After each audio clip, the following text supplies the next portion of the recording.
Hello class six, welcome to the class. Myself H D Mohit और मैं आपको पढ़ा रहा हूँ सोशल साइंस। और हम सोशल साइंस के chapter 1 when where and how में शॉर्ट आंसर्स तक फिनिश कर चुके हैं। आज हम करेंगे लॉन्ग आंसर्स का डिस्कशन। ठीक है, तो चलिए स्टार्ट करते हैं। Question 1, why should we study history?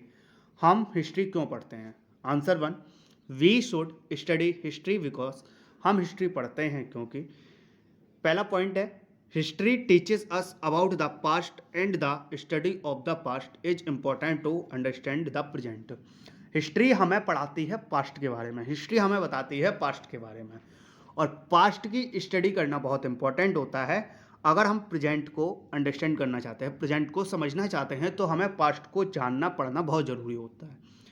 B point है, to know and fully understand the world we live in we have to be aware of its past.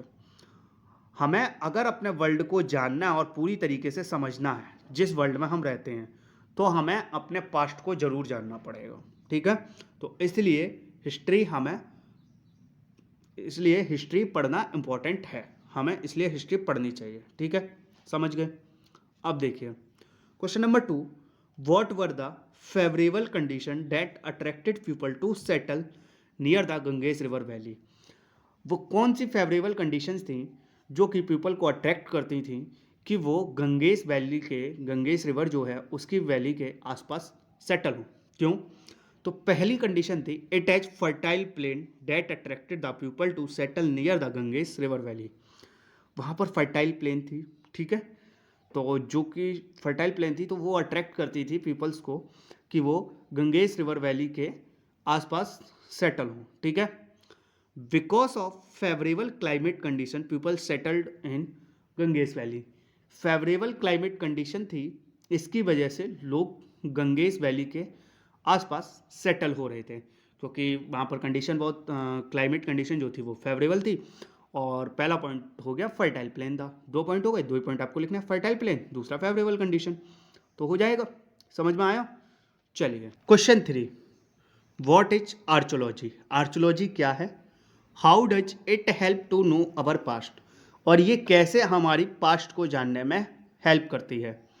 तो सुनिए, study of the remains of the past such as pottery, tools, weapons, coins etcetera when excavated from the earth reveal about the past। Archaeology क्या है? आर्चोलॉजी study है past की। ठीक है, जैसे कि पॉटरी, टूल्स, वेपन्स, कॉइन्स, और जब ये एक्सकेवेटेड होते हैं यानी कि धरती की खुदाई में से निकलते हैं तो ये पास्ट के बारे में बताते हैं। ठीक है, देयर आर 3 कैटेगरीज। आर्चोलॉजी की जो कैटेगरीज हैं वो हैं 3 कैटेगरीज। पहली है इंस्क्रिप्शन, दूसरी है कॉइन्स, तीसरी है मॉन्यूमेंट्स। ठीक है, तो फर्स्ट इंस्क्रिप्शन देख लेते हैं। These are writing engraved on pillars, walls, metal plates etc। ये राइटिंग होती है जो कि पिलर्स पर, वॉल्स पर और मेटल प्लेट्स पर लिखी हुई होती हैं। ठीक है, वो इंस्क्रिप्शन कहलाती हैं। दूसरा है, it provide a lot of information about events, kings, their policies and the cultural background that existed then. जो ये इंस्क्रिप्शन है, जो ये रिटन नोट्स होते हैं, ये हमें इंफॉर्मेशन प्रोवाइड करवाते हैं बहुत ज़्यादा कि जो इवेंट्स हुए हैं हिस्ट्री में उनके बारे में, किंग्स के बारे में, उनकी पॉलिसीज़ के बारे में और उनके कल्चरल बैकग्राउंड के बारे में। समझ में आया? दूसरा कॉइन्स। बाय स्टडिंग कॉइन्स को पढ़ने से we came to know about the period, हम जान पाते हैं पीरियड के बारे में, द एज के बारे में, उस एरा के बारे में, the span of kings rule, राजा का कितना बड़ा साम्राज्य था, कहाँ तक शासन था, इसके बारे में, and extent of their domain, और उन्होंने अपना साम्राज्य कितना फैलाया, कहाँ तक फैलाया, उसके बारे में हम जान पाते हैं कॉइन्स को पढ़ने से। ठीक है, कॉइन्स की स्टडीज करने से। तीसरा और लास्ट पॉइंट है monuments. The study of monuments, monuments को पढ़ने से वी केम टू नो, हम जान पाते हैं अबाउट द एंशियंट कल्चरल के बारे में, एजुकेशनल के बारे में, स्पिरिचुअल स्ट्रेंथ जो थी इंडिया की उसके बारे में हम जान पाते हैं। समझ में आया? समझ गए ना? अब चलते हैं क्वेश्चन नंबर 4 की तरफ। Question 4, differentiate between religious literature and secular literature. तो मैंने पहले रिलीजियस लिटरेचर समझाया, फिर सेकुलर लिटरेचर। तो पहला है रिलीजियस लिटरेचर। ठीक है, first point, they provide information about the advent and development of different religion.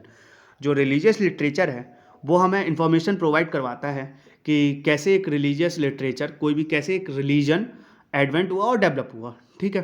These sources throw light on the teaching of various religion. ये जो सोर्सेज हैं वो अपनी लाइट डालते हैं, यानी कि वो हमें थोड़ी बहुत इन्फॉर्मेशन देते हैं वेरियस रिलीजन्स की टीचिंग्स के बारे में, ठीक है।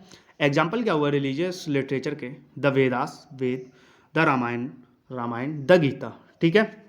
Secular literature, secular literature are those which are not connected to any religion or faith. Secular literature वो लिटरेचर होते हैं जो किसी भी रिलीजन और किसी भी विश्वास से कनेक्ट नहीं होते हैं। These include poetry, drama and accounts of foreign travellers and work on science, grammar and politics.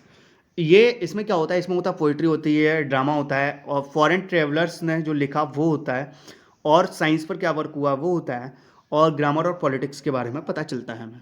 Example क्या है? अर्थशास्त्र है और अभिज्ञान शकुंतलम है, ठीक है। उधर जो था रिलीजियस बुक में वो थे वेद, रामायण, गीता, ठीक है। ये हिंदू रिलीजन के बारे में था। यहाँ पर आपको अर्थशास्त्र और अभिज्ञान शकुंतलम मिलेगा। तो चलिए अब चलते हैं फिफ्थ क्वेश्चन की तरफ। Question number fifth, how do coins help us know history? Coins हमारी कैसे हेल्प करते हैं हिस्ट्री को जानने में? बाय स्टडिंग कॉइन्स, कॉइन्स को पढ़ने से we come to know about the period, हम जान पाते हैं पीरियड के बारे में, एज के बारे में, किंग्स के, कोई राजा था उसके शासन के बारे में, और कैसे उन्होंने अपना डोमेन बढ़ाया उसके बारे में। They deal on the religious belief, art, abilities of the rulers, और हम ये भी जान पाते हैं कि रूलर्स की क्या एबिलिटी थी, उनका आर्ट्स पर और रिलीजियस बिलीफ कैसा था, ठीक है। Sometimes the picture engraved on coins throw light on the art, culture and administration of that period. कभी कभी क्या होता है कि जो पिक्चर्स कॉइन्स पर बनी होती हैं उससे हम समझ पाते हैं, उससे हम जान पाते हैं कि उस टाइम का एडमिनिस्ट्रेशन कैसा था, उस टाइम का आर्ट कैसी थी, कल्चर कैसा था उस पीरियड का, ठीक है। समझ गए? How do historian reconstruct our past? Historian हमारे पास्ट को कैसे रिकन्स्ट्रक्ट करते हैं? तो ए पॉइंट है, historians use both literary and archaeological sources to reconstruct our past. Historian दोनों लिटरेरी और आर्चोलॉजिकल सोर्सेज दोनों को यूज करते हैं हमारे पास्ट को रिकन्स्ट्रक्ट करने के लिए, ठीक है। जैसे कि राइटिंग हिस्ट्री, हिस्ट्री को राइट करते हैं। They study and use clues provided by the various sources of establish the fact and sequences. वो स्टडी करते हैं जो क्लूज प्रोवाइड करवाए गए हैं अलग अलग सोर्सेज के द्वारा, ठीक है, और इस्टेब्लिश करते हैं फैक्ट्स को और सिक्वेंसेस को, ठीक है।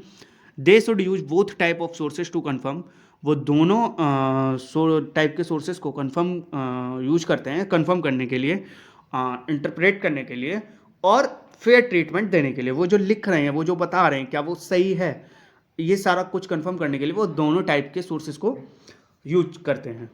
तो ये थे आपके क्वेश्चन नंबर 6 तक लॉन्ग आंसर्स। तो आज चैप्टर फिनिश हो गया है हमारा। उम्मीद है आपको समझ में आया होगा। आपने अपना टाइम दिया उसके लिए थैंक यू सो मच।